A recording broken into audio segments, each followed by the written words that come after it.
좋습니다. 다음은 김용민 의원님. 네, 남양주병 김용민입니다. 우리 법원 행정처장님, 예.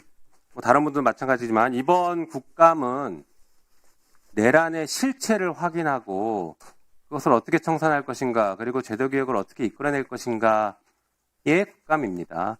사실 올해 아니면 못해요. 내년만 돼도 다시 내란 청산을 내년에 하자라고 할 수는 없습니다. 올해 다 마무리 지어야 되죠. 동의하시죠? 예, 저희 재판도 네. 진행 중에 있는 것으로 알고 있습니다. 그렇죠. 자, 그런데 사람들이 궁금해합니다. 조희대 대법원이 5월 1일 날 전원합의체 판결을 서두른 이유가 도대체 뭘까? 왜 갑자기 저렇게 나왔을까? 대선에 개입하려는 고의가 진짜 없었던 것일까에 대해서는 여전히 의문입니다. 그래서 전체 큰 그림을 봐야 됩니다. 큰 그림을 한번 같이 보시죠. 자, 12.3 내란의 목적은 왼쪽에서 보시는 것처럼 독재를 완성시키는 것입니다. 독재를 완성시키기 위해서 정적을 제거해야 되고, 독재를 완성시키고 그 다음에 무엇을 하느냐? 개헌을 합니다. 개헌 다음에 뭐 하느냐? 간선제로 바꿔서 윤석열 대통령 더하고 나중에 김건희 대통령 만들겠죠. 자, 그리고 정적 제거는 어떻게 하느냐? 부정선거론을 끊임없이 들고 나옵니다. 그러면서 정적의 대표격인 이재명 대통령을 당시 당대표를 제거하려고 합니다. 어떻게? A급 수거 대상으로 제거를 하고 혹은 사법살인을 하려고 합니다. 이게 지금은 허황된 것처럼 보이지만 상당히 많은 증거들이 드러났습니다. 하나씩 보시죠. 자, 독재 완성 어떻게 해? 윤석열이 독재 완성을 위해서 계엄을 선포합니다. 자기가 영구집권 하려고 하는 거예요. 다음 보여주시죠. 그 다음에 개헌을 시도하려고 합니다. 최상목에게 보낸 저 문건에 보면은 국회를 해산시키고 비상입법기구를 만드는 것을 추진하는 것입니다. 국회 비상입법기구 만들어서 뭐 하겠습니까? 중요한 법들을 만들고 개헌까지 나가는 것이죠. 다음 보여주시죠. 그 다음엔 간선제를 도입해서 윤석열 3선하고 김건희 대통령 만들기 프로젝트 들어가는 겁니다. 이 노상원 수첩에 나오죠? 윤석열 3선 하겠다라는 거. 3선 집권이 노상원 수첩에 나옵니다. 다음 보여주시죠. 자, 봐요. 이게 허황된 얘기인 것 같지만, 자, 부정선거론이 바로 간선제로 가는 중요한 근거입니다. 직접 선거 맡겨놨더니 부정선거 하더라. 그러니 간접선거로 바꿔서 대통령 체육관 선거 하겠다. 비상입법기구 만들어서 만들겠다. 이렇게 가는 겁니다. 자, 정적 제거 어떻게 하는지 볼까요? 독재 완성 위해서 국회에 저렇게 개헌군 들어오지 않습니까? 이재명 당시 야당 대표를 포함해서 수많은 국회의원들 싹 다 잡아들이려고 했죠. 오늘 재판 중이죠. 다음 보여주시죠. 예, 부정선거론을 입증하기 위해서 선관위를 침탈합니다. 입증이 아니라 만들어내려고 했겠죠. 작두까지 만들어가지고 가져가서 손가락 절단해가면서 고문하려고 했습니다. 다음 보여주시죠. 자, 그렇게 해서 이재명 대표를 제거하려고 했습니다. A급 수거 대상으로 물리적으로 제거를 하거나 혹은 그게 무리다 싶으면 사법살인을 하려고 한 겁니다. 다음 보여주시죠. A급 수거 대상으로 물리적 제거하려고 할 때 이런 식입니다. 수용장소 이동 중에 사고, 가스, 폭파, 침몰, 격침, 난사, 헬기 침투. 예. 불행하게도 제 이름까지 있네요. 이렇게 A급 수거 대상은 물리적으로 죽이려고 했습니다. 다음 페이지 보여주시죠. 만약에 그렇지 않았다면 사법살인 방식으로 갔을 것입니다. 어떻게? 부정선거를 통해서 이게 부정선거 자체가 내란이다. 여기 이제 북한 살짝 끼워 넣겠죠. 내란이다. 내란으로 사법살인을 하려고 했을 겁니다. 거기에는 법원이 동원되는 것입니다. 다음 보여주시죠. 다음. 자, 내란을 실행하기 위해서 12.3 비상계엄 선포했는데 이 3부 상권 분리 계속 강조하는 이 3부는 각각 어떤 조치를 취했는지 볼까요? 국회는 비상계엄 해제 요구 결의안 바로 통과시켰습니다. 하지만 국민의힘 일부는 계엄 해제 방해했고 오늘 추경호는 조사받고 있습니다. 자, 국회는 보여주시죠. 비상계엄 위헌이라고 바로 선언했습니다. 다음 보여주시죠.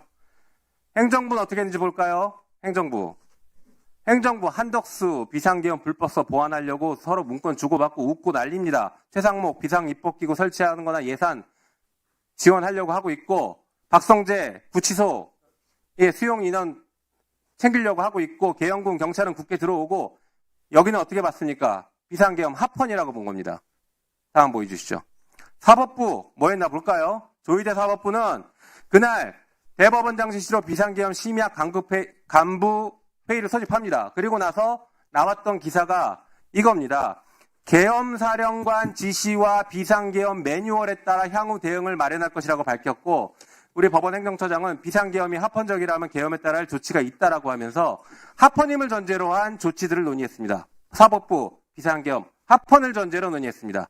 다음 보여주시죠. 자, 보십시오.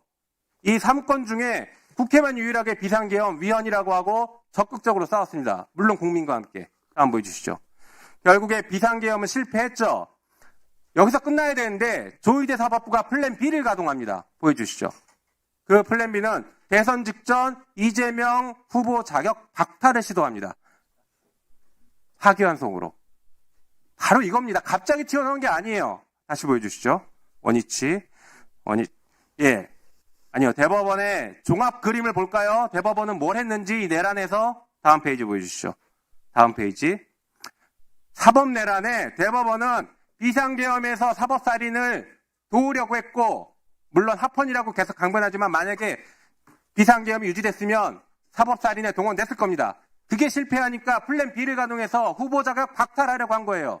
조희대의 일관된 고의가 보이지 않습니까? 다음 보여주시죠. 이게 허황된 것 같죠? 다음 페이지. 전두환 내란과 비교해 보시죠. 똑같습니다. 왼쪽에 독재완성, 군사독재했죠. 개헌, 국회 기능정지 시고 비상입법기구로 개헌했습니다. 다음번에 간선제, 전두환 대통령을 만들고 50 후계자 문건이 나와서 노태우 대통령 만드는 문건까지 나왔습니다. 다음 오른쪽에 이재명 제거는 김대중 제거랑 똑같습니다. 그래서 내란으로 사형 선고한 거 아시죠? 자, 보십시오. 김대중 제거 플랜이 작동됐고 1981년 1월 23일 대법원에서 사형을 확정시켰습니다. 대법원이 동원됐어요. 그리고 그 다음날 계엄을 해제합니다. 이런 내란의 완성, 전두환 내란의 완성에 대법원이 개입했고 동원됐어요. 윤석열의 내란에도 조희대 대법원이 동원됐고 그 역할을 하려고 했습니다. 무리하지 마십시오, 이건. 예, 간단히 말씀을 좀 드리겠습니다. 말씀하신 이제 부정선거 관련해서는 이제 제가 청구를 기억하고 저도 이제 공격을 많이 받은 입장에서 제가 알고 있는 사실만을 말씀드리겠습니다. 아까 12월 4일 날 12시 20분에 이제 연합뉴스 기사 이 부분이 도대체 어떻게 나왔는지를 제가 이제 우리 공보관한테 다시 한번 물어봤습니다. 공보관 이야기로는 그때는 이제 검토 중에 있다 이런 이제 취지 이야기만 했지 이런 식으로 이제 이야기를 상세히 한 적이 없다는 건데 제가 기사 내용을 보니까 이렇게 되어 있습니다. 12시 20분에 이제 이 답변하신 게 아니라 사법부가 입법부처럼 위헌이다라고 바로 선언했어야 된다는 걸 지적하는 겁니다. 그거 안 했죠? 예, 그 부분에 대해서 그런 말씀을 좀 드리겠습니다. 예. 예. 아까 말씀을 제가 이제 우리 서영교 의원님 질의 시간에 제가 말씀드리다 말았습니다만은 이제 아까 말씀드린 여러 가지 이제 이 부분에 대해서 이제 그 당시에 이제 포고령 내용 자체 위헌성이라든지 그 당시에 저희들이 이제 상황 인식이라든지 이런 것 때문에 이제 저희들 입장에서는 이제 이게 위헌성이라는 데에서는 고민할 필요가 없는 상황이었고 그래서 합헌성을 전제로 대책 마련한다든지 검토한다든지 하는 것은 제가 이제 12시 50분에 도착했다고 말씀드리지 않습니까? 그리고 1시 1분에 이제 이렇게 해제 결의가 이루어졌지만 그 이전부터 벌써 이제 국회에서 정말로 우리 오원식 의장께서 이제 절차에 따라서 이제 이 해제를 위한 어떤 소집 절차를 진행 중에 있었지 않습니까? 그런데다가 아까 말씀드린 것처럼 그 포링에 나와 있는 비상계엄의 사유라고 하는 것들이 저희들이 도저히 받아들이기 어려운 그런 사유들로 적혀 있었기 때문에 그런 상황에서 또 우리 조희대 대법원장님께서는 이제 잘 아시겠지만 이제 2018년도에 이 비상계엄의 어떤 위헌성을 갖다가 최초로 선언한 그런 이제 대법관 중에 한 분입니다. 그렇기 때문에 비상계엄의 어떤 요건에 대해서 누구보다도 잘 알고 있는